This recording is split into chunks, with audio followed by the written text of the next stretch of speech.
একটি গ্রামে বাস করত রফিক মিয়া। সে মাঠে কাজ করত।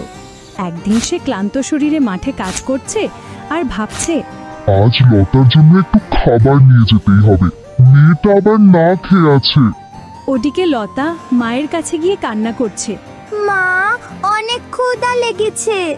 আসমা চুপ করে চোখে জল মুছে কিছু বলতে পারছে না। কিভাবে বলবে? ঘরে তো কোনো খাবার নেই। রফিক মিয়া কোদাল নিয়ে বাড়ির দিকে যাচ্ছে।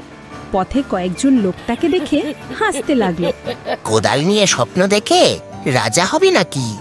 এগুলো বলে হাসি তামাশা করে। রফিক মিয়া কিছু না বলে মুখ গম্ভীর করে ধীরে ধীরে হাঁটতে লাগলো।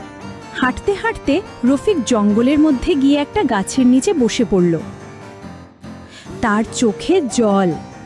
তখন যেন বাতাসে একটা আওয়াজ শোনা গেল।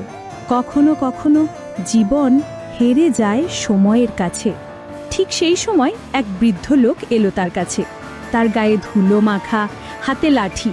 বৃদ্ধ বললেন, বাবা, আমাকে একটু পানি দিবা? রফিক বলে, হ্যাঁ হ্যাঁ অবশ্যই। রফিক বৃদ্ধকে পানি দিল। এই নাম পানি। বৃদ্ধ পানি পান করে খুব খুশি হয়ে যায়। একটা পুরনো ব্যাগ বের করে রফিককে দেয়। রফিক বলে, এটা কি?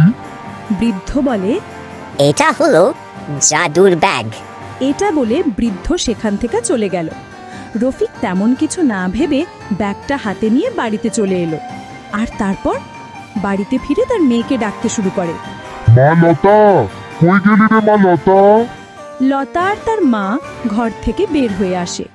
লতা তার বাবাকে জড়িয়ে ধরে। তার স্ত্রী তাকে বলে, তোমার হাতে এটা কি? রফিক বলল, আগে ঘরে চলো, তারপর বলছি। এই বলে তারা ঘরের ভিতরে গেল। তারপর রফিক সব কিছু খুলে বলে তার স্ত্রীকে।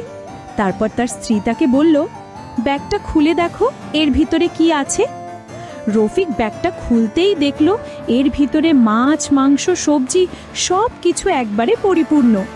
এটা দেখে তারা তিনজনে অবাক। রফিক আর তার স্ত্রীর চোখে জল চলে এলো।